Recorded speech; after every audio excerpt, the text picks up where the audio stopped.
The Human Self and Iblees. Translation of Iblees O Adam. Translated and edited. Dr. Ajaz Rasul, UK. The Quranic concept of Satan and perspective on human desires, emotions, intellect and wahi. Author. Ghulam Ahmad Parwez. 11 Risalat. Messenger Hood. At the time of the fall of Adam it was stated to mankind, we commanded, get you all down from here, and adopt the new life whose door is being opened for you. But, remember, if, as is sure, there comes to you guidance from me, whosoever follows my guidance, on him shall be no fear, nor shall they grieve. 2:38. In another verse this fact is explained in these words. O you children of Adam! Whenever there come to you messengers from amongst you, rehearsing my signs unto you, those who are righteous and mend their lives, on him shall be no fear nor shall they grieve. 7:35. 11.1 Communication of the message. From this it is evident that the divine guidance which was promised to mankind was to be communicated through messengers of Allah. Hence, divine guidance is only that which is presented by a Rasul, messenger of Allah. A Rasul is only called a Rasul because he communicates the messages of Allah. Noah told his people, I but fulfill towards you the duties of my Rabb's mission. Sincere is my advice to you, and I know from Allah something that you know not. 7:62. This was the same as that which was communicated by Hud, Saleh and Shoaib. See verses 7:68, 7:79, 7:93. To Rasulullah himself it is stated, O Messenger, proclaim the message which has been sent to you from your Rabb. If you did not, you would not have fulfilled and proclaimed his mission. And Allah will defend you from men who mean mischief. For Allah guides not those who follow the path of Kufr. 5:67. Reflect again on the verse quoted earlier from Surah Al-Araf. 7:35. Mankind is informed of messengers from among yourselves. The word minkum, among yourselves, merits attention. In other words, even though the fountainhead of this guidance is beyond this human world, the messengers through whom this guidance will be made available will themselves be human beings. 11.2 The messengers were always human beings. Since the consequence of human ignorance is superstition, hence people could not comprehend this point, that how can an individual who is a messenger from Allah be a man just like them? He should be something different from the world of humanity. Though that was an era of ignorance. Even today the state of superstition is such that those people who are credited with possessing spirituality are imagined as being distinctly different from the human world. This is why at numerous places the Quran has noted the Anbiya as being human beings in plain and clear words. At some places in this way that people were surprised at the messengers being human and used to raise objections. At other places in this way that the Anbiya themselves used to declare of their being human and used to impress this fact on the hearts of the people. In connection with the story of Noah it is stated, but the chiefs of the unbelievers among his people said, we see in you nothing but a man like ourselves. 11:27. See also 23:33. The people of Saleh also stated the same. You are no more than a mortal like us. Then bring us a sign, if you tell the truth.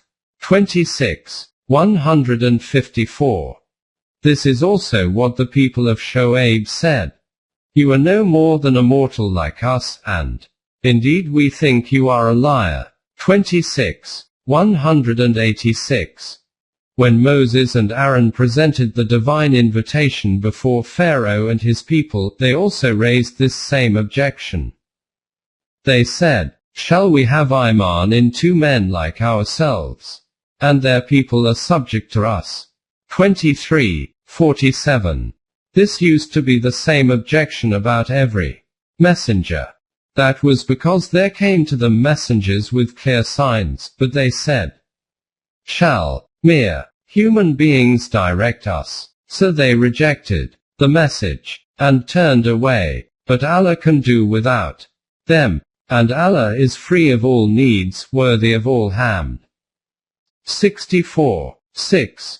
In Surah Ibrahim this aspect has been explained in more detail. After mentioning the people of Noah, Ad and Thamud, it is stated, their messengers said, "Is there a doubt about Allah, the creator of the heavens and the earth?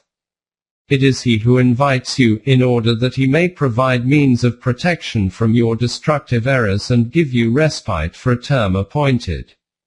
They said, "You are no more than human, like ourselves. You wish to turn us away from the gods our fathers used to follow. Then bring us some clear authority." Their messengers said to them, "True, we are human like yourselves, but Allah does grant His grace to such of His servants as He chooses. It is not for us to bring you an authority except as Allah permits. And on Allah let all men of Iman put their trust." 14:10-11. Their messengers said, "Have you any doubt regarding Allah? That Allah who created the heavens and earth, He is inviting you so that He can provide the means of protection from the destructive forces for you and give you definite respite for a certain time period for the prosperities and pleasantries of life." On this, the nations said, "What are you other than a man like us? And then you wish to forbid us from following those gods that our forefathers used to obey till now? Well then, if that is the case, present some clear rationale for this." In reply, their messengers said to them, "Yes, we are nothing other than human beings like yourselves. But Allah chooses for His balanced assignment and bounty whichever human being He wishes. And this matter is not within our jurisdiction that we may bring some sign to show you, other than that it be within the command of Allah. And it is Allah alone on whom those who have Iman place their trust." This was the same objection regarding Rasulullah himself. And they say, "What sort of a messenger is this, who eats food and walks through the streets like ordinary people? Why has not an angel been sent down to him to give admonition with him?" 25:7. In reply to this it was proclaimed, "And the messengers whom we sent before you were all men, who ate food and walked through the streets." 25:20. At another place it is stated, "We did send messengers before you, and appointed for them wives and children." 13:38. The people were surprised that how can wahi be sent to a man from among them?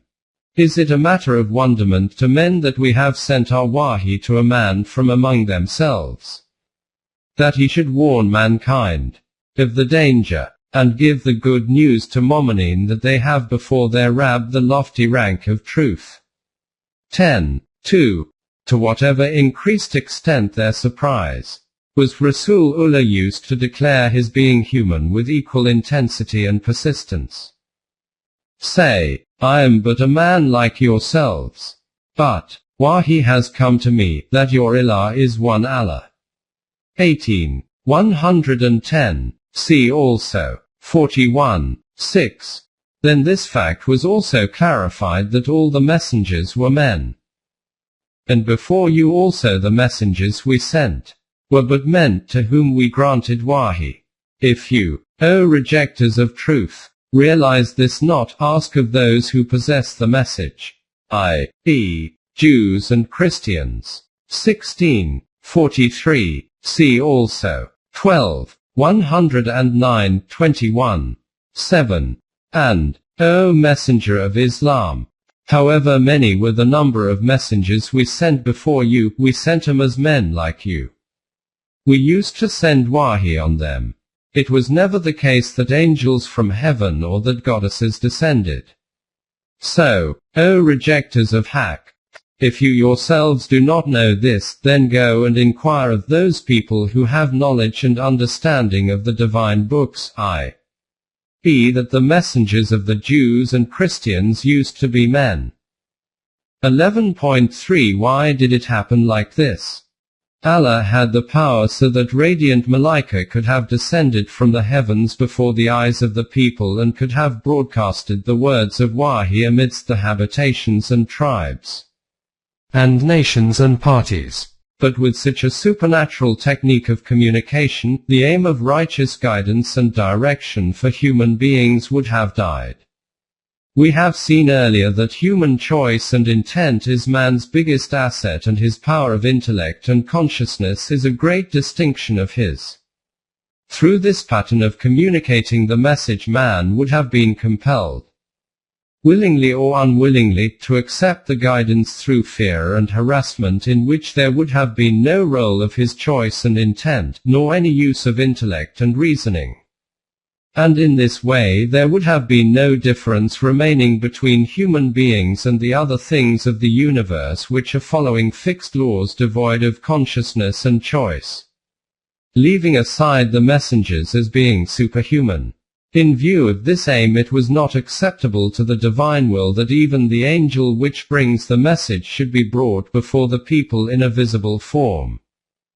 They say, "Why is not an angel sent down to him, so that we can see with our own eyes?" 6:8. In the next verse after this it is mentioned that, "Just suppose if it had become necessary that the angel should appear in a visible form. Even then Allah would have sent him in the shape of an ordinary human being, so that virtue and guidance would not become imposed on the human mind as a result of a supernatural manifestation.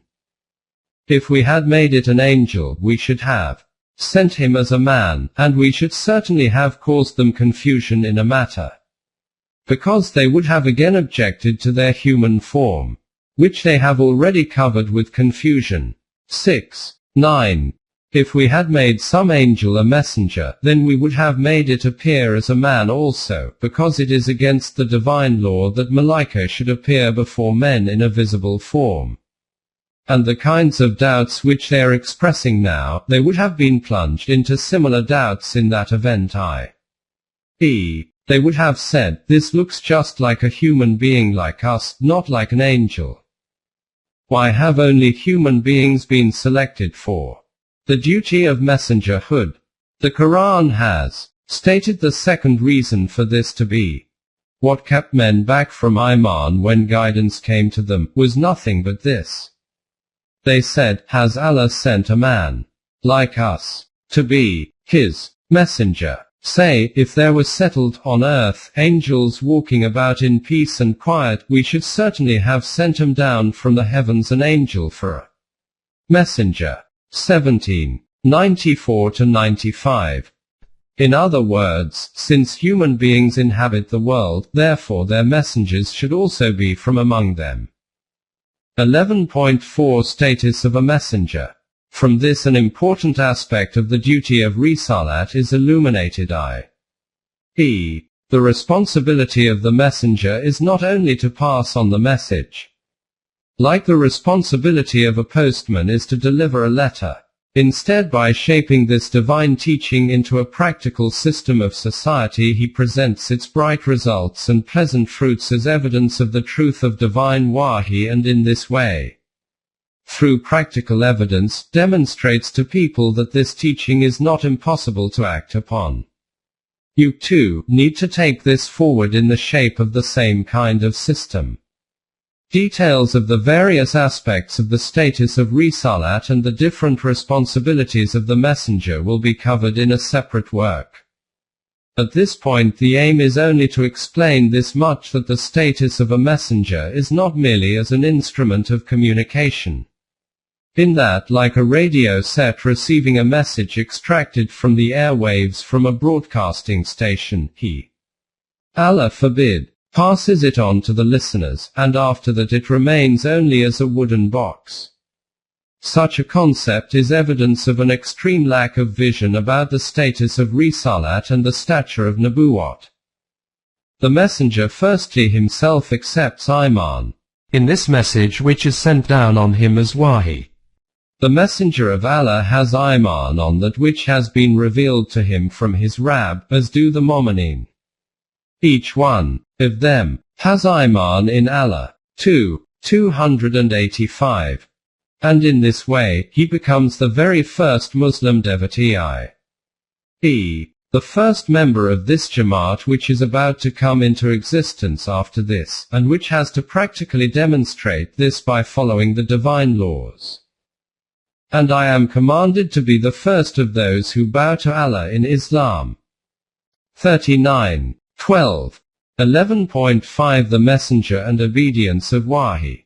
Then, first of all, he himself enacts obedience of this Wahi. Follow you the inspiration, Wahi, sent unto you, and be patient and constant, till Allah does decide between you and your opponents. For he is the best to decide. 10. 109. See also 10. 15. And after that, he has other people, i.e., his own Jamaat. Obey him. We sent not a messenger. This is not something new, but to be obeyed, in accordance with the will of Allah. His laws. 4. 64. 11.6 Obedience of the Messenger. An obedience of the kind in which not only should the head bow down but all aspects of the heart and outlook of this Jamaat should also be bowed down before his decisions. But no, your Rabb is a witness on this that they can have no real Iman until they make you judge in all disputes between them and not only this but find in their selves no resistance against your decisions but accept them with the fullest conviction of their hearts and minds. 4. 65. It is in this obedience that obedience of Allah is implicit. He who obeys the messenger obeys Allah. But if any turn away, we have not sent you to watch over their deeds. You are not answerable for the deeds and you cannot make them obey you forcefully. 4. 80. In relation to the duties of Risalat, because of its significance, this aspect needs a chapter in its own right. And this section will come in its own place. If Deen was something individualistic, i.e., if the aim of it was that every individual in his own place, some in this corner, another from that angle, some on the summit of a hill, some on the bank of a river, each remains immersed in the worship of God and meditation in pursuit of their own individual salvation, then in this circumstance it was not necessary to obey the messenger. When the messenger had conveyed the commands of Allah to the people would then start to follow these commands in their own way, but the Quran declared this kind of religiosity as monasticism and stated that it is a concoction of the human mind. See 57. 27. Details of this will come later. 11.7 Why obedience of the messenger? As we have noted under the topic of Wahi, the requirement for Wahi and Risalat is due to the fact that human beings have to live a communal life for which they have to interact with each other. For this kind of life there is a requirement to follow a system which is commonly called government, and deen according to the Quran. In the worldly system of government, regardless by what name it is called, the authority to legislate laws is held by either one man or a Jamaat of men, and the rest of the people obey these laws devised by them. Contrary to this, in the system of government whose flag-bearers are the Anbiya, no human being has the authority to formulate its principal laws. In this the principal code of laws is received from Allah. In the light of these principal laws, according to the circumstances of his time, the messenger devises sub-clauses following consultations with his Jamaat and implements these laws as the system of government. This system is called the system of government of Allah, i.e., that system in which the essence of the law is the Wahi of Allah. The messenger is the foremost center of this system of government. This is why obedience of him, which is in reality obedience of Allah's laws, is essential.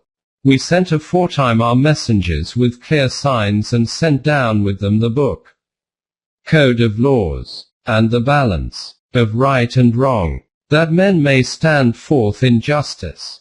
And we sent down iron, in which is material for mighty war, as well as many benefits for mankind, that Allah may test who it is that will help unseen, him, his deen, and his messengers. For Allah is full of strength, exalted in might, and able to enforce his will. 57:25. It is obvious that no system of the world can remain established until the time that its central authority is not obeyed. This is why in the system of divine rule obedience of the messenger is imperative. But this obedience is not obedience of the being of the messenger himself. The messenger has no authority whatsoever for obedience of his own self. It is not possible that a man, to whom is given the book, and wisdom, and the office of Nubuwwat, should say to people, "Be you my followers rather than of Allah." On the contrary, he would say, "Be you followers of him who is truly the sustainer of all. For you are providing knowledge of the book of Allah, and you remain engaged in teaching it and studying it earnestly." 3:79. The messenger invites to the obedience of this code of laws which is bestowed on him from the direction of Allah. Hence obedience of the messenger is, in reality, obedience of Allah. He who obeys the messenger, obeys Allah. But if any turn away, we have not sent you to watch over their conduct. 4:80. For this purpose the messenger shapes a social order in which, through suitable teaching and training of the members of society, their latent potentials become accomplished by achieving development. And when a correct balance and proportion is created in these potentials, then because of this that dissonance is also eliminated which is produced within man as a consequence of different and opposing abilities due to imbalance. And also that conflict which appears between different people by the clash of mutual interests. The duty of the messenger is the creation of the best members of society by this kind of education and training. A similar favor have you already received, in that we have sent among you a messenger of your own, rehearsing to you our signs, divine laws, and purifying you, arranging for the development of your latent potentials, and instructing you in scripture and wisdom, and in new knowledge. 2:151. Since the accomplishment of the eminence of humanity is dependent on this system, hence Allah has called it his special blessing. And the reality is that if the eyes of the human heart are open, then he would see, what greater blessing than this could there be on mankind. Allah did confer a great favor on the Mu'mineen when he sent among them a messenger from among themselves, rehearsing unto them the signs of Allah, sanctifying them, arranging development of their selves, and instructing them in scripture and wisdom, while before that they had been in manifest error. 3:164. This is that system, by living life according to which there remains no fear and grief for man, neither in this life nor in the next life. And as has been noted in the previous topic, this is the ultimate desired objective of man. We send the messengers only to give good news and to warn. So those who have Iman and mend their lives, upon them shall be no fear, nor shall they grieve. 6:48. 11.8 Giving glad tidings and warnings. The meaning of giving glad tidings and warnings by the messengers is that they announce to people the pleasant outcomes of living life according to the divine code. In fact, they should manifest such results practically. And they should warn those who transgress this code of life of the destructive consequences of their wrong path so that they can adopt the right path. Since the far-reaching vision of the Anbiya sees these outcomes and consequences clearly in front of them in the light of Wahi. Hence the image of the destruction and ruin of those who turn their face away from the path of truth makes their sensitive hearts saddened and pained. And like some compassionate physician, they remain concerned and troubled in this thought that somehow or other the life of the patient may be saved. Referring to this state of the heart of Rasulullah, the Quran states, O Messenger, you would only, perchance, fret yourself to death, following after them, in grief, if they do not have Iman in this message. 18:6. At another place it is stated, it may be that you agonize yourself with grief, that they do not become Momin. 26:3. But because guidance comes to him who desires to achieve it through the resolve of his heart, hence Rasulullah was informed that it is not your responsibility to change the hearts of these people. It is not required of you, O Messenger, to set them on the right path, but guidance comes to those who seek it according to Allah's law. 272. The responsibility with you is only to pass the guidance on to them. Say, obey Allah, and obey the Messenger, but if you turn away, he is only responsible for the duty placed on him and you for that placed on you. If you obey him, you shall be on right guidance. And remember, the Messenger's duty is only to preach the clear message of Allah's commands to mankind. 24:54. See also 16:35. 11.91 Reality of Supreme Stature.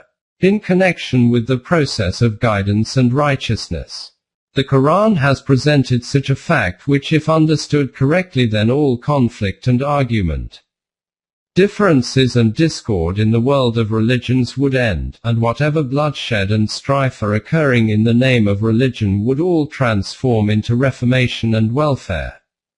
Reflect upon the current world of religions. Every single one of these is seen to be a rival and eternal enemy of the other. And since every religion declares itself to be the possessor of divine teaching, hence, in view of the existing enmity and rivalry of religions, man invariably comes to this conclusion that the founders of these religions were also enemies of one another. People from an extremist faction keep expressing this view openly. But since people with moderate views consider this belief to be a cause for conflict and discord, they take another direction. They state that all religions are true in their own right, but the followers of these religions have produced these situations of differences and discord through mutual stubbornness and prejudice. But whereas the first belief is wrong, the second one is also incorrect. The truth is different from these. There is no need to say anything about the first belief. As far as the second one is concerned, it is apparent that religions are not undercover so that no one can know what their real teaching is, and in what colors their followers are presenting these teachings. The deeds of their followers may appear wrong, but the teachings of these religions are in their books, and these books are available everywhere. Read these books yourselves and see to what extent these differ from each other. Hence, based on mutual respect and harmony or the influence of sentiments, to assert that all religions are equally true but that their followers are presenting their teaching in an incorrect fashion, is to shut your eyes to a glaring fact. Rather, it is a deception. If all religions, in the form in which they exist today, are from Allah and all are equal and true, then it is not comprehensible why only one Allah, by sending different religions into the world, opened up the paths of so much chaos and conflicts, dissensions and differences, and wars and fights. Countless causes and consequences continue to exist in the world for mutual differences between humans. And the foremost duty of religion is deemed to be that by eliminating these differences it will create unity and harmony between humans. But when all true and equal religions become the biggest source of mutual dissension and conflict, then its reason cannot be comprehended. 11.10 Are all religions true? Some people, alarmed by this dilemma, and realizing this fact that contradictions exist in the books of different religions, devised this solution to achieve peace and harmony. To collect in one place the good things from the books of these religions, and for this collection of virtues to be declared as the common religion of mankind. Consequently, this is that same sentiment which has been appearing throughout different eras in the garb of different veils. Sometimes in the shape of Akbar's Dini Ilahi, sometimes in the form of Brahmo Samaj. Forms may be different, but the spirit remains the same in every case.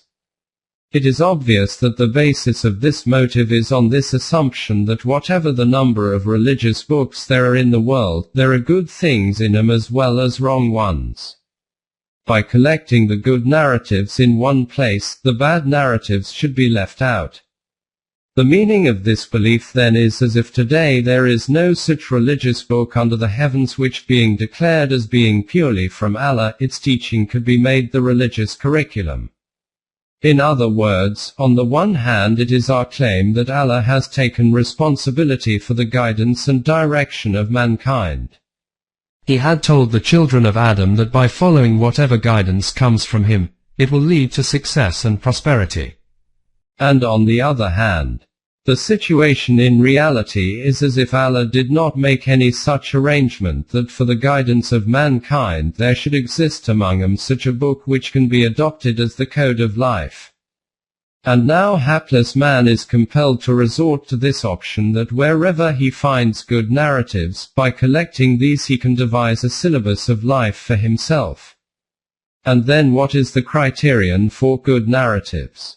The scales defined by human intellect.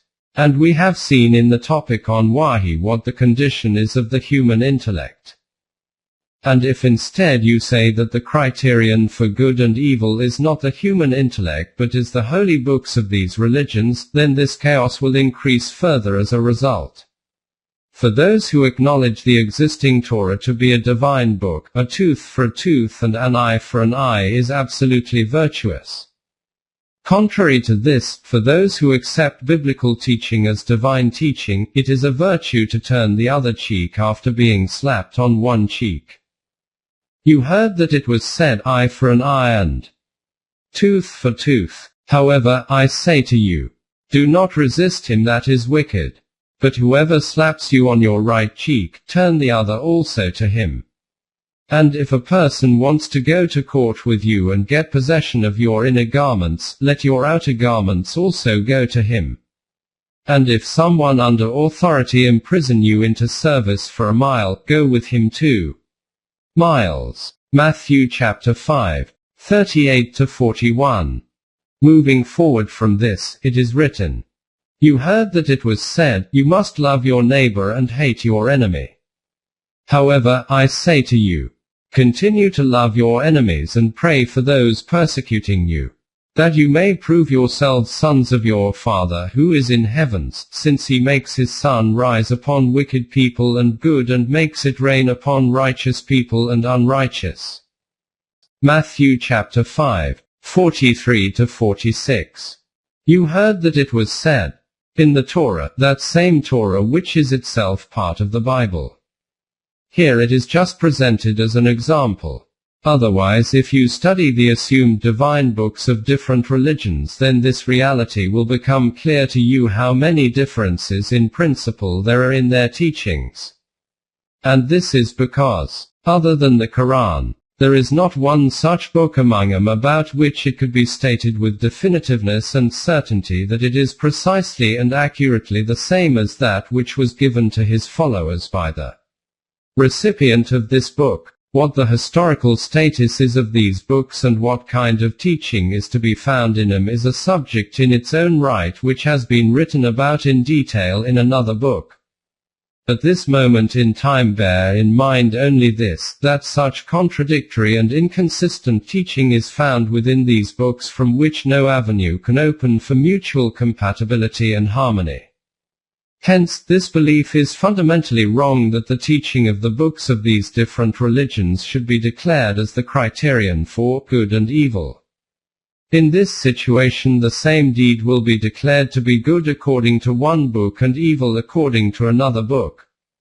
Even though we have seen under the previous topic that there is only one reality, and wherever and whenever it has been unveiled it has always been in one form only. You will have perceived that whatever paths the human mind has sought as the solution to this problem, none of these paths is satisfactory. 11.11 The correct path of conduct.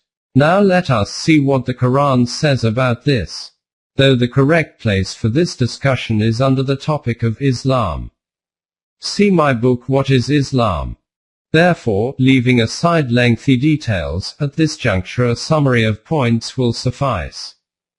The Quran tells us that 1. Since the time that the need arose in human beings for divine light, Allah continued the process of providing guidance and direction, and sent messengers to every people. Verily we have sent you in truth, as a bearer of glad tidings, and as a warner. And there never was a people without a warner having lived among them in the past. 35:24. See also 10:47-16, 36. This process continued without any break. Then sent we our messengers in succession. Every time there came to a people their messenger, they accused him of falsehood. So we made them follow each other in punishment as per our law of requital.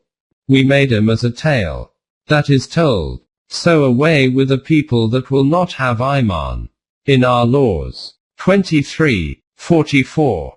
Through these Anbiya in every time and to every nation in different places and to different peoples, the messages of Allah kept reaching.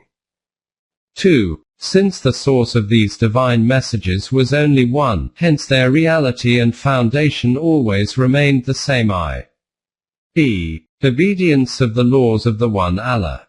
To consider the rule of anyone other than him as not legitimate, and in this way, by accepting the sovereignty of one Allah, for the whole of creation to become and live as one community.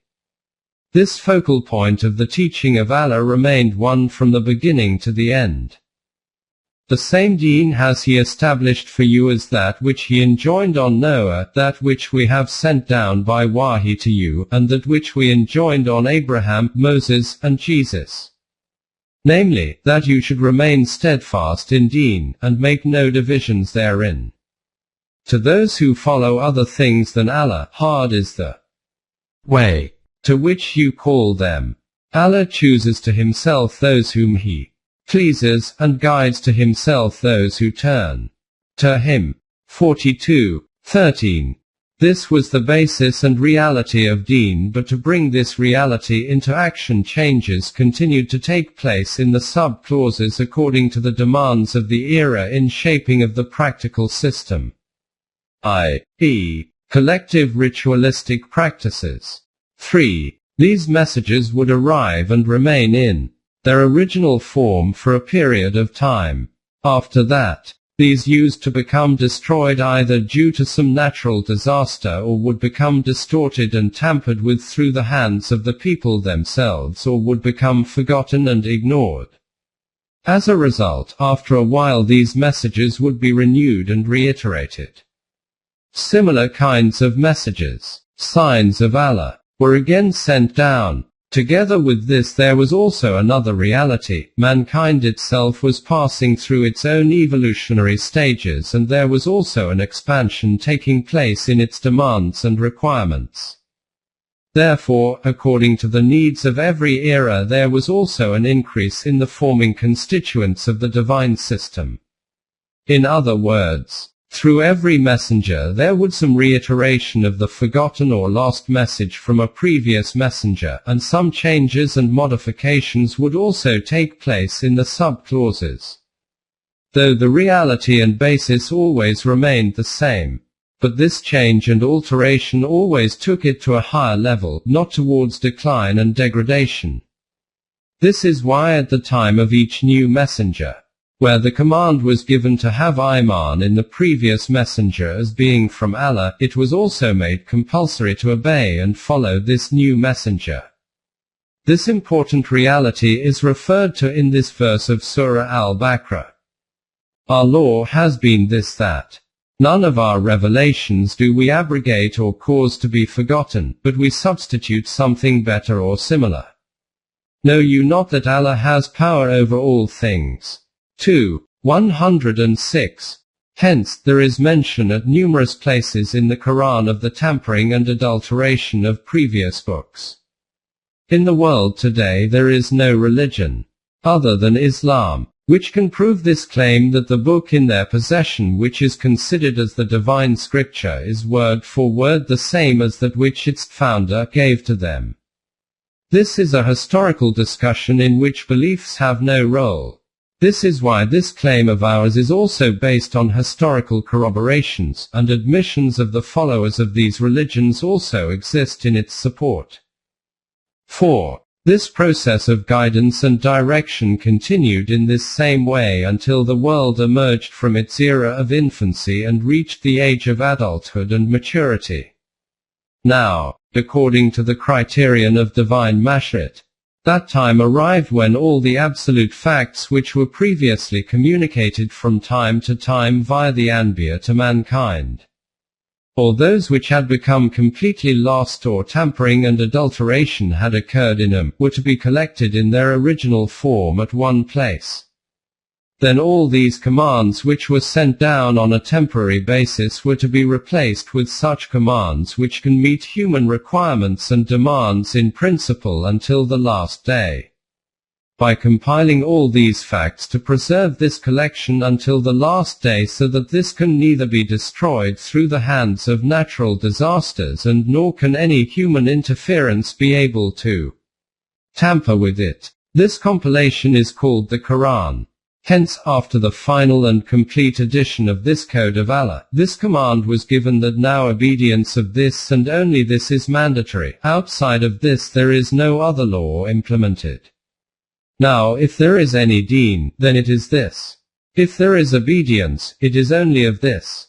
This is the proclamation of that Allah who has sent down his final book, and those commands which were implemented previous to it have been put together and preserved within it. O Messenger!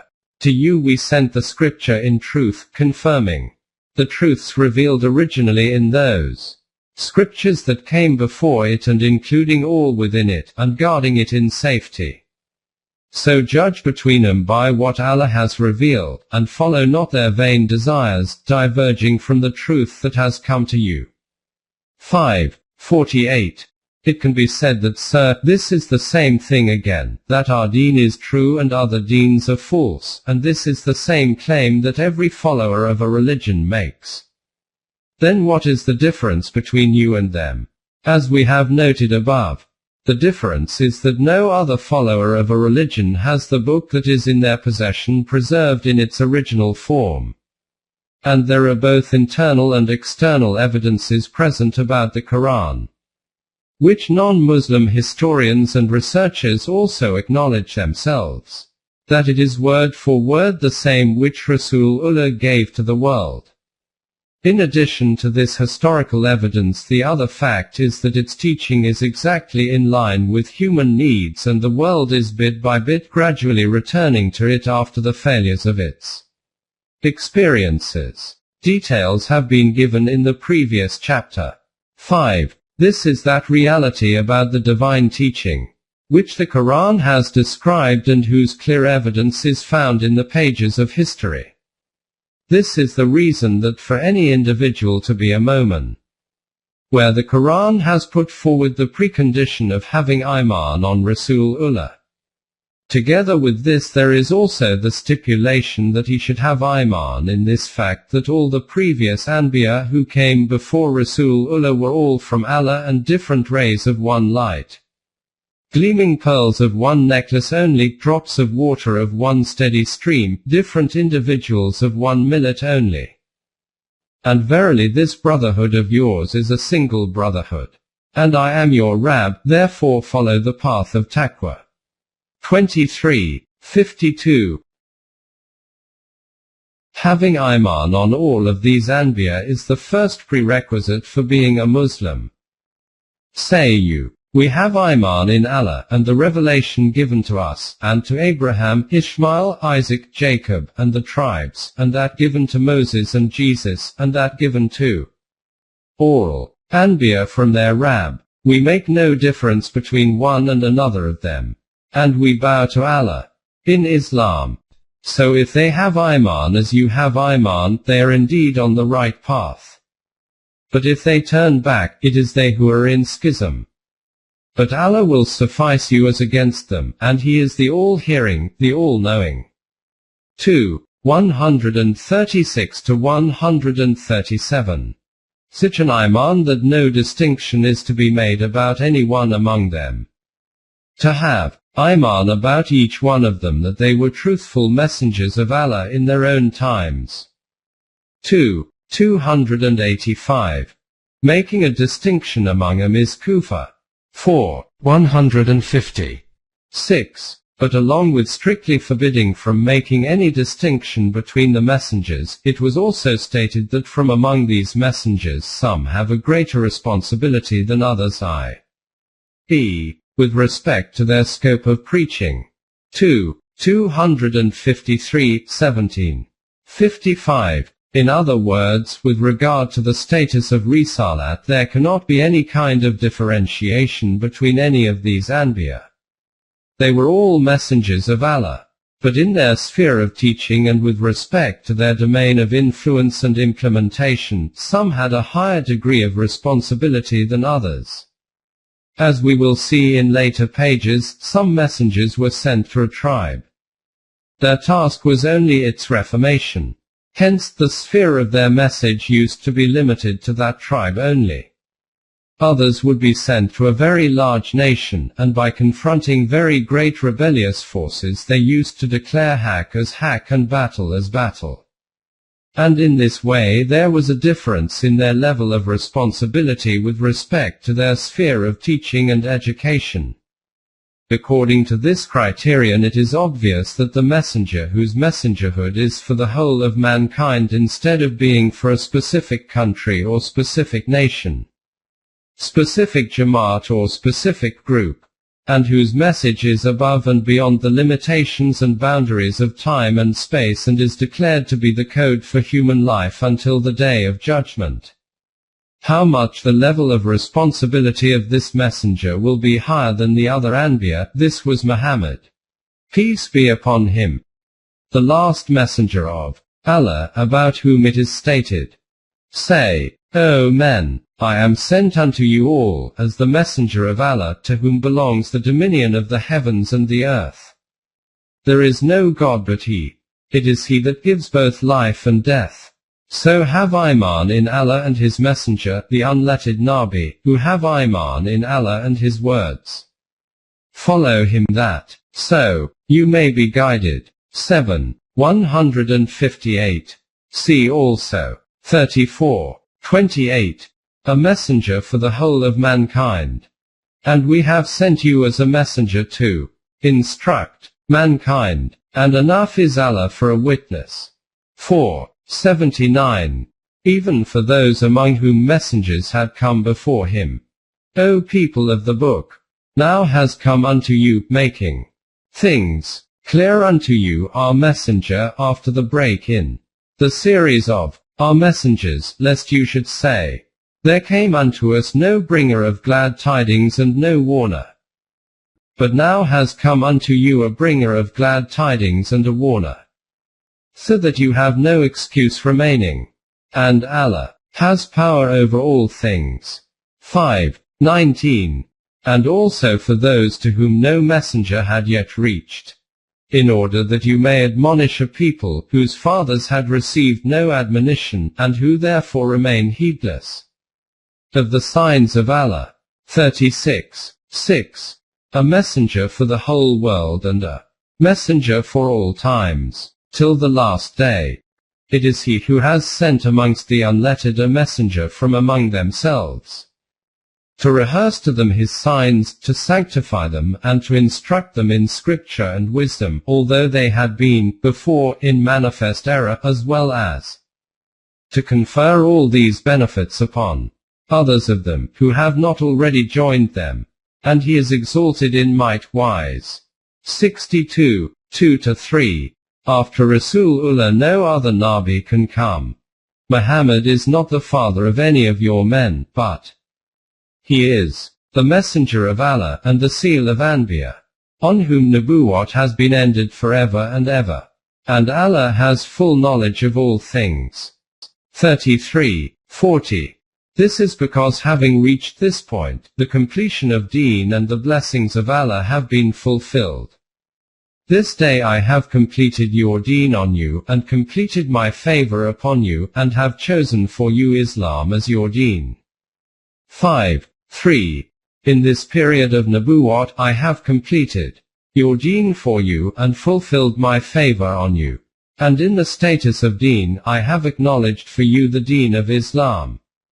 Now, if someone follows another path other than Islam, it will never be accepted of him. Since these Anbiya were different messengers of this one Allah, hence there was no mutual rivalry amongst them. Allah forbid, nor animosity. Rather they were supporters and corroborators of one another, and since Rasulullah was going to come at the end, therefore each one who was leaving gave glad tidings to his own people about the one coming at the end.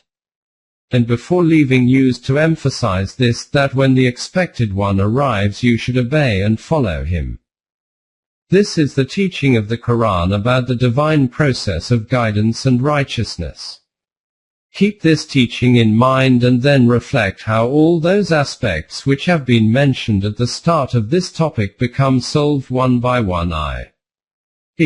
Iman should also exist on this supreme reality that the fountainhead of all the original and true teachings of all the universal religions, divine, was only one. Hence falsification of the original and true teaching of any religion cannot be done. And nor can there be any thought even of the slightest disrespect against the dignity of any one of those who brought this teaching. Leaving aside any disrespect, having Iman on their being truthful is essential.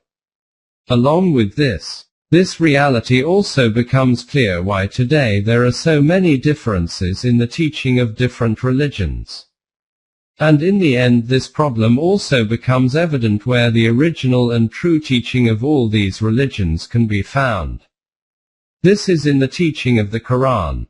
If the blindfold of prejudice does not cover someone's eyes, then say, is it possible that any human being with a truth-seeking heart can be hesitant in accepting this teaching? But for this it is necessary to study the teaching of the Quran with an empty mind, and this is the difficult thing. The day that this degree of vastness of the heart and breadth of vision is created in a human being, then on that day these difficulties will come to an end. This issue has been clarified further in the last chapter, review of the book. Cast an eye on this also. 11.12 Another important reality. Before moving forward, another important fact should also be observed. We have just seen that the Quran has explained this fact, that the Anbiya kept appearing in every inhabitation, every town, every country from the direction of Allah. And together with this, that some of them are mentioned in the Quran, while there is no mention of the remainder. Of some messengers we have already told you the story. Of others we have not, and to Moses Allah spoke direct, in the way that it should be done. 164.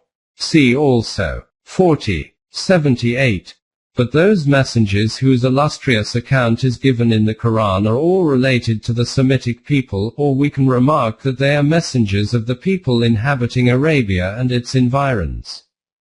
There is no mention in the Quran of the messengers of the rest of the nations and peoples of the world. Why is this so?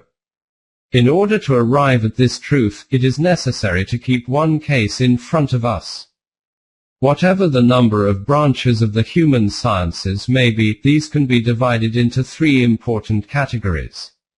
1. Science of nature. 2. History. 3. Knowledge of the self. The proper place for the details of the degree to which the Quran has placed emphasis on the significance of these sciences will be given in the topic of Quran, which will come at its own place. at this point in time. This much should be understood, that the Quran has not accorded history merely with the status of the reporting of events, but has instead declared it necessary to study it philosophically. And this is that philosophy of history which has now gained so much importance in human political and social life. The description that it gives of the Anbiya and their peoples is not merely from the point of view of a history of days and events. Instead, it has outlined particular outcomes from the lessons and morals from it. 11.13 Significance of the Days of Allah. The Quran has described what was the kind of reception that the invitation of the Anbiya received, how those who accepted it did so, and how those who falsified it did so. Then it informed us what kind of pleasant and life-giving results were established by this Iman and righteous conduct of those who accepted it, and how the transgression and disobedience of the falsifiers pushed them towards a hell of destruction and annihilation. After informing us of these events, the Quran states that these were not merely chance events which happened at random, rather their manifestation was according to Allah's laws, which is called Sunnatullah. And having impressed this evidence-based fact on the mind, it directed all aspects of thought and vision towards this focal point, that whereas all this has been taking place in days gone by according to Sunnatullah, the immutable laws of Allah, even now that same Sunnatullah is ongoing and continuing, in which you will not find any kind of change or alteration. Hence whatever happened to nations from the past and former peoples, the same will happen to you. They supported and authenticated the invitation of the messengers, so then all avenues of success and prosperity became opened up for them. If you also do the same, then the same kinds of avenues of blessings and emancipation will become opened up for you. Contrary to this, the falsifiers from previous nations rejected this invitation. The outcome that then transpired from this falsification was that a cataclysmic punishment of ruin and destruction became imposed on them. And then those nations gradually became destroyed in such a way that only tales of them remained. If you also do not endorse this divine invitation which has been given in the Quran through the deeds of your hearts and minds, then your end will also be the same. This is that grand aim for which the circumstances and accounts of past peoples and previous Anbiya have been related in the Quran. It is now obvious that this aim could only be achieved in the circumstance that these nations and peoples and their messengers were those with whom the addressees of that era were acquainted and familiar. All of those nations which are referred to in the Quran were inhabiting Arabia and its surrounding areas. Palestine, Syria, Egypt, etc. 11.14 Why only the Semitic nations? Among them were such habitations whose ruins were mostly on the caravan paths of the Arabs and whose remains were the tales of these past peoples. Those people used to listen to the tales of these nations day and night. Their ears were familiar with the names of the Anbiya and acquainted with the biographies and circumstances of these messengers. For this reason, when their attention used to be drawn towards the real aim by narrating the circumstances and tales of these past nations, they did not feel any strangeness in these stories or their outcomes, in view of the fact that one aspect of this warning and lesson was already in front of them. It only remained that they should be informed as to why the plight of these nations became such, and that if you also do the same, then your condition will also become the same. So it is clear that for this aim the events of these nations and Anbiya should be presented to them with which they were already acquainted. Or if they were unaware of certain details, then at least they were not unfamiliar with the names. If the Quran had mentioned such nations or such reformers with whose names the Arabs were not even familiar with, they would have stared at the narrator wondering which people is he talking about. For example, if it had been said to the Arabs of that time, "Look, if you reject this message, then your state will become like that of the people of Confucius. Then not only would their hearts not have acknowledged any effect from this, they would have instead busied themselves with such questions as to what nation was this? Where did it lie? What was the teaching of Confucius? How did they contravene his teaching, and then what was their end? And following these questions and answers, this argument would have broken out as to whether whatever is being said to them is even true or not. The upshot would have been that the real aim would have faded from their vision and the whole time would have been consumed by this new dialogue and argument. The Quran was no book of history that it needed to mention all the nations and peoples. By avoiding these kinds of arguments, it adopted that straight path whose result became clearly manifested. If you turn over the pages of history and look, the addressees never displayed ignorance by initiating any discussion or argument about the circumstances and conditions of these peoples and nations. Instead they accepted these as established facts. And now the only task which remained was this, to inform them that if you also behave like this then your end will be the same. This is that rationale in view of which the Quran has only mentioned those Anbiya and their people who were of the Semitic race and lived in and around Arabia. Otherwise, as already noted, it has made this fact clear that messengers came from Allah to every people and every nation. As far as Iman on them is concerned, its meaning today is only that we should acknowledge that in their own times they came with the true message from Allah, which did not remain in its original shape, and today the true teaching of all of them is preserved within the folds of the Quran, which is a code of life for mankind until the day of judgment. Now obedience of anything other than this, the Quran, cannot be declared as obedience of Allah. Aside from whatever has been written above, it is also a fact that the Semitic nations have a special significance in the world of religion.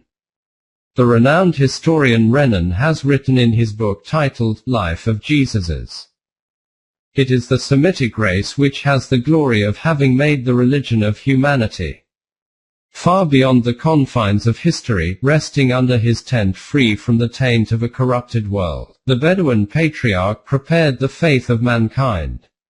The fact is that the leadership of the nations of the world did indeed come into the share of the Semitic people. These historical discoveries are still in their infancy. Let these progress further, then the status of the Semitic nations will become further clarified. 11.15 The rightful stature of the messenger. Furthermore, the Quran also cleared up another big misunderstanding in this respect, which is the most dangerous abyss of human misdirection and going astray. Take any nation of the world, their fervor for reverence raised the status of the founders of their religion from that of a human being to the stature of divinity. This is also why the Quran has described the messengers as being human with greater elaboration and reiteration, so that the idea of their being divine is never associated with the fervor of their reverence. Apart from this, this point has also been clarified at various places, that the messengers had no power of profit and loss for their own self, even, never mind becoming a god for others to worship. Say, I have no power over any good or harm to myself except as Allah wills, as per His law. If I had knowledge of the unseen, I should have multiplied all good, and no evil should have touched me. I am but a warner and a bringer of glad tidings to those who have. Iman 7, 188. See also 10:49. The Anbiya never used to contravene the divine law, but if any minor error or omission occurred by them at any time, then an immediate correction arrived. For example, when in the Battle of Tabuk Rasulullah gave some people permission for exemption from participation, then Wahi descended regarding this. Allah give you grace, O Messenger. Why did you grant them exemption until those who told the truth were seen by you in a clear light, and you had proved the liars? 9:43. By explaining these issues, the purpose is to make this reality clear that the Anbiya should not be accorded the stature of divinity. Their most elevated stature is the status of following Allah's laws as a human being. Abdiyat. And this is that very status in which all the successes and lofty heights of eminence and prestige are beheld shining and sparkling. The one who obeys the laws of Allah absolutely correctly and who enjoins others to obey these as well. 11.16 Iman on the Messenger. These are the different aspects of the status of Risalat on which having Iman is essential for a mu'min. Until Iman is acknowledged on the messengers, there cannot be Iman in Wahi. And since it is only Wahi which is the medium through which the correct connection is established between Allah and mankind, it follows that Iman in Wahi is in reality Iman in Allah. Or we can say that Iman in Allah is the acceptance of His sovereignty. This sovereignty is established through the code of laws which is received by men through divine Wahi, and the entity implementing this code is the being of the messenger. Ponder again on the aspect of having Iman on the messengers. An individual claims that a certain matter for which he gives the command is not from him but is from the direction of Allah. It is obvious that he has no tangible and visible evidence in support of this claim, due to which every individual should begin to regard his teaching as being from the direction of Allah. Nor is he some superhuman entity. He is just a man like one from among his addressees. He says to them that you should reflect and reason on whatever I present. From this you will understand that it is certainly based on fact, or you can act on it and see for yourself whether those results are established from it which this teaching claims. But it is obvious that to prepare them to think and reason over it, leaving aside acting on this teaching, they will also need some intellectual and psychological inclination. The question is, how can this kind of inclination emerge in them? There can only be one means for this, and that is that it should be verified about this individual that he never tells a lie, never makes false representations, never betrays a trust. Therefore, when Rasulullah was questioned, what is the evidence for this that you are a messenger from Allah, what did Rasulullah say in reply? Only this, that I have not come from anywhere outside, I have spent my life here amongst you. What? Can you not assess from this whether I am truthful or, Allah forbid, a liar? Details have been given in the previous topic. It is a fact that a whole lifetime before this have I tarried amongst you. Will you not then understand? 10, 16, 11.17 The messenger does not demand a reward for risalat. And then the great thing is this, that a Nabi never demands any remuneration or reward for the communication of risalat. Its reward is with their Allah, because the messenger brings with him a grand revolutionary program, and its reward is the success of this program. He comes to emancipate human beings from the tyranny of every force of battle, hence his reward is implicit in the defeat of these forces of battle. He comes for the establishment of such a system through which the rububiyyat of the whole of mankind takes place.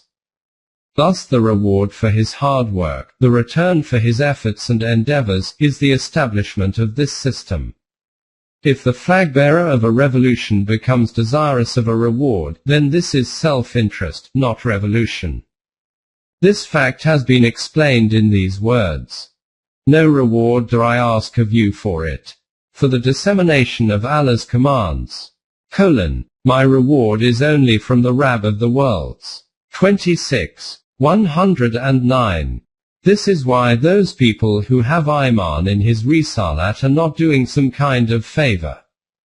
Just like when a patient who, putting his trust in the expertise of some physician who is not desirous of any remuneration for treatment, makes use of his prescribed remedy, this is not a favor on the physician, rather this is a favor of the physician on the patient.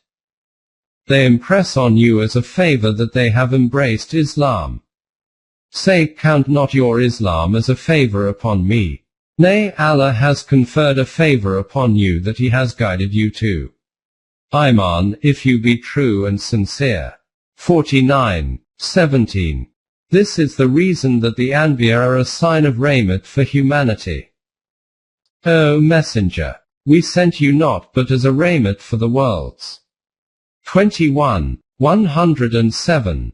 But only those who accept Iman in the Risalat of the Messenger can be beneficiaries of this rahmat. And is a rahmat for those of you who have Iman. 9:61. Just as only that land can benefit from the rain-bearing cloud which opens its heart to this rahmat and creates the capacity within it to absorb and accept it. In the same way the Risalat of the Messenger, divine laws, becomes the cause for success and prosperity for only those who obey these laws. See how the Quran, by citing the example of rain, has explained this great fact in a way that is appealing and attractive to the heart. Among His signs is this, that He sends the winds, as heralds of glad tidings, giving you a taste of His rahmat, mercy, that the ships may sail majestically by His command, His laws, and that you may seek of His bounty, in order that you may be grateful. 30:46. The next verse states, We did indeed send before you messengers to their respective peoples, and they came to them with clear signs. Then, to those who transgressed, we meted out retribution.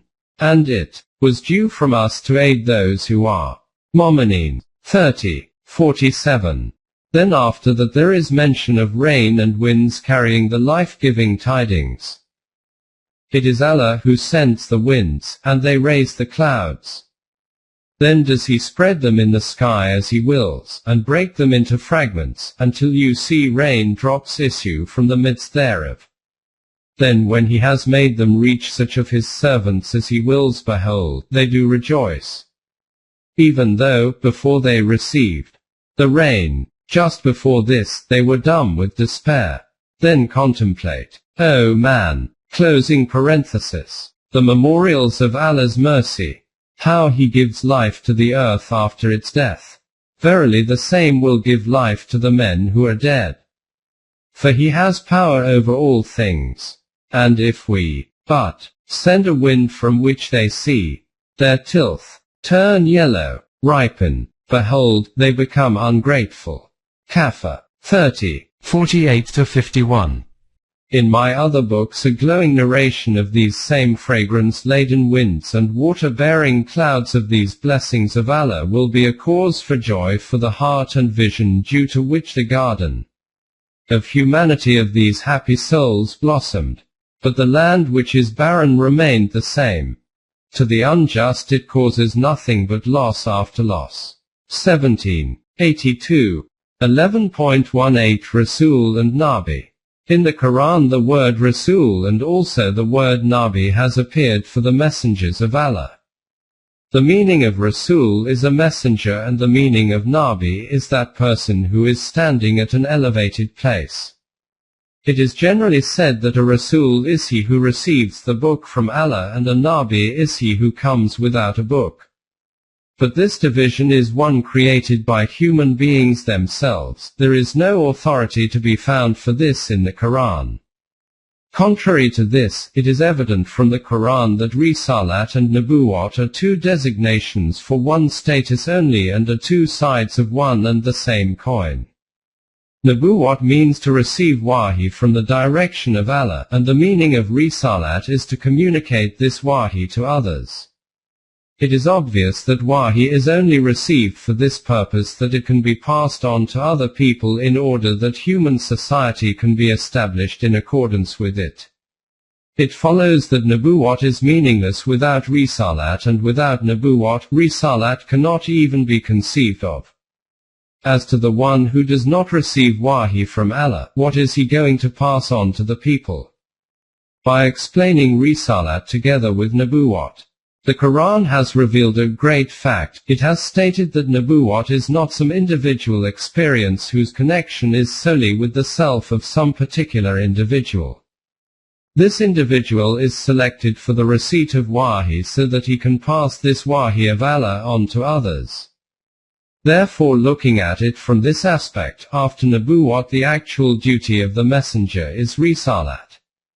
Risalat is a position of great responsibility. This is where all those life-consuming and patience-testing stages begin which, in the words of the Quran, break the back of the messenger. 94. 3. Taking this message of his, the Rasul goes to this society of his where every particle of it opposes this message. He has to produce that revolution in this society which is the purpose of his wahi. Hence, the meaning of Nubuwwat is to receive the code of life from the direction of Allah, and the meaning of Risalat is to produce a revolution according to this code of life. This is the reason that at some places the Quran has called these individuals Anbiya and at other places has termed them as Rasul e.g. in Surah Al-An'am, after mentioning Abraham, Isaac, Yaqub, Dawood, Suleiman, Yusuf, Moses, Aaron, Zachariah, Yahya, Jesus, Ilyas, Ismail, Yasser, Yunus, Lot, it is stated, "These were the men to whom we gave the book, and authority, and Nubuwwat.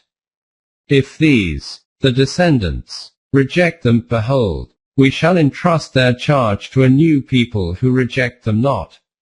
6. 89. See also 29, 27, 45, 16, 57, 26. Among these messengers there are some whose book the Quran has not mentioned separately, but the clear declaration of the Quran exists that they were given both the book and Nubuwwat. Then see also that the Anbiya are called Rasul at some places and as Nabi at other places. About Abraham, it is in the Quran itself that both he and Moses were given scriptures. All these matters are also present in the scriptures of Abraham and Moses. 87. 19. Furthermore, Abraham was called a Nabi. Also, mention in the book, the story of Abraham. He was a man of truth, a Nabi. 19. 41. Jesus was bestowed with the Bible, but he himself declared that I have been appointed as a Nabi by Allah. He said, I am indeed a servant of Allah. He has given me the book and made me a Nabi.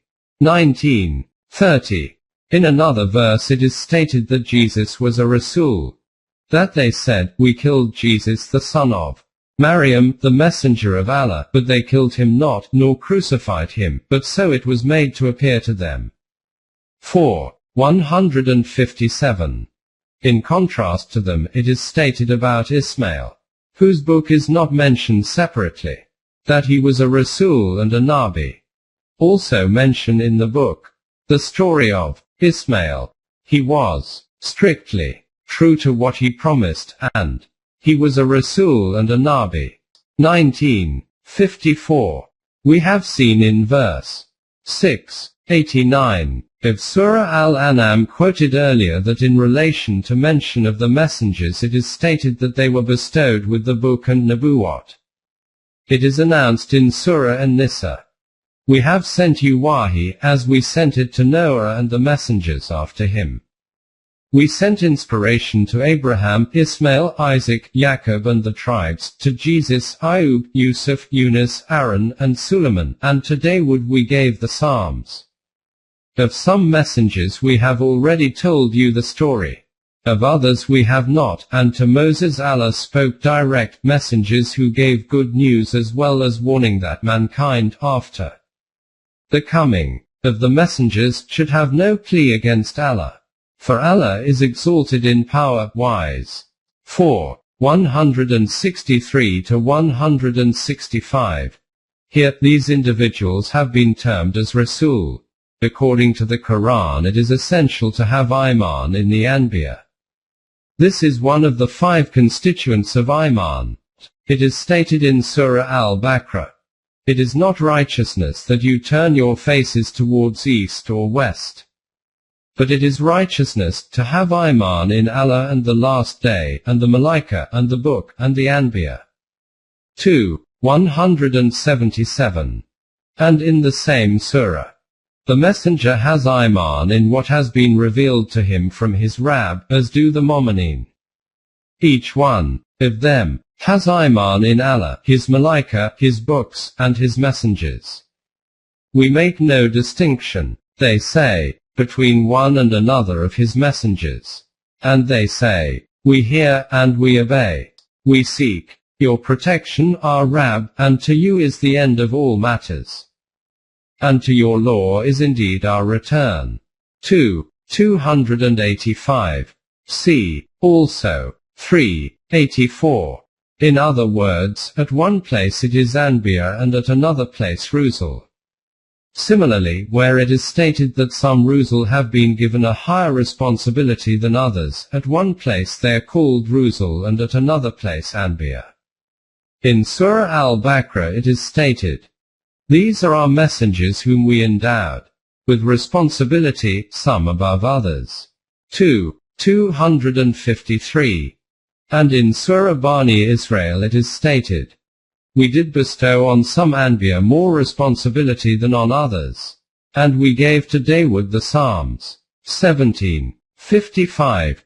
Rasulullah himself is addressed as Rasul in some places.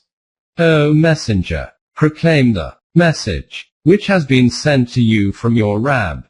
5:67. And at other places with the title of Nabi e.g. O Nabi, adopt taqwa of Allah, and hearken not to the unbelievers and the hypocrites. Verily Allah is full of knowledge and wisdom. 33:1. And at other places as Rasul and Nabi together, as comprehensive titles. Those who follow the messenger, the unlettered Nabi. 7:157. See also 7:158. From these explanations it is clear that according to the Quran, Rasul and Nabi are two aspects of the same reality, there is no difference between them. The concept of a difference between a holder of a book and not being a holder of a book is a concoction of the human mind. A Nabi or Rasul simply cannot come without a book. If a messenger has no message, then what will he come for? The message of the Rasul is called his book. This is why the Quran has unveiled this reality in absolutely clear and unambiguous words, that a book was sent down with every Rasul. We sent aforetime our messengers with clear signs and sent down with them the book. 57:25. And in the same way a book was sent down with every single Nabi. Mankind was one single nation, in order to live as one community. And Allah sent Anbiya with glad tidings and warnings. And with them, Ma'am, He sent the book in truth, to judge between people in matters wherein they differed. Make decisions as per the divine law. 213. In this verse the word Ma'am, with all of them, merits attention. No Rasul and no Nabi came without a book, hence a Nabi or Rasul without a book is an absolutely non-Quranic concept. And the differentiation between Shariat and non-Shariat is ignorance of this fact, as has been noted earlier. Wahi used to be sent down on every Rasul, or Nabi, from the direction of Allah. This Wahi was his book, and that same book was his code of Shariat. No Nabi and Rasul can come without a book, and since Deen has become complete within the Quran and the Quran exists in its original form in the world, there is no need now for another book. And since there is no need for another book, hence no Nabi can now come. This is the meaning of the finality of the Anbiya. The process of Nubuwwat ended with Rasulullah. No one can now receive Wahi. Whatever Allah wished to bestow through Wahi, all has reached via the Quran. And the Quran has been made to be preserved until the last day. Allah has taken the responsibility for its protection. And as far as the establishment of a society according to the Quran is concerned, which is the aim of Wahi, the responsibility for this has been assigned to that Ummah which is declared to be the heir of this book. Both together are called the system of Allah, i.e., that system which the Ummah of Muhammad establishes in accordance with the Quran. With the existence of such a system, the world will need neither any Nabi nor a Rasul. And that is the deen, right and balanced. 98. 5. We will now need to examine where this process of Anbiya commenced and to where it reached after passing through which stages. This is related to the history of Risalat which is noted within the pages of Ma'arif al-Quran. 11.19 Summary of the chapter. Allah had promised mankind that guidance will be provided from Him for the direction. This divine guidance continued to be received through the Anbiya. Their responsibility was to pass on the message of Allah to the people. All of these messengers were human beings, not supernatural entities. The responsibility of these messengers was not just the duty to pass on the message but was also to shape this message in a practical form. And in this way was to prove that the system to which they were inviting them was not impossible or unable to be implemented. First of all, the Rasul himself used to obey this wahi which he used to receive from the direction of Allah. Through this obedience of wahi he used to establish a system, the foundation of which was on the affirmation of the sovereignty of Allah. He used to be the foremost center of this system himself, hence it was essential for the obedience of this system that this center should be obeyed. Hence, the obedience of Allah had to essentially be through the obedience of the Rasul. But obedience of the Rasul was not obedience of his being. This was in reality obedience of Allah, since the Rasul himself used to obey the book of Allah. Like a compassionate physician, the Rasul always used to remain troubled that the people should be saved from the hell of ruin and destruction. But his responsibility was the duty to pass on the message, it was not within his remit to cause the guidance to enter the hearts. Now let us come to another reality. Today we will generally find two types of people. Firstly, those who state that their religion is true while the rest of all the founders of other religions are, Allah forbid, false. At the other extreme, the second group claims that no, all religions of the world are completely true and equal. Both of these standpoints are wrong and are battle. False. According to the Quran, the Quran states that Allah sent his messengers to every nation in the world, whose teaching was principally and fundamentally the same. But after some time the teaching would no longer remain in its original form. This is why another Rasul of Allah would come, and this process continued like this until finally all of these truths were collected in one place and kept preserved within the Quran. Now, the true teaching of Allah is only within the Quran and nowhere else in the world. Thus it is the obedience of the Quran which is obedience of Allah. A Rasul and Nabi are two aspects of one reality only, there was no difference between them.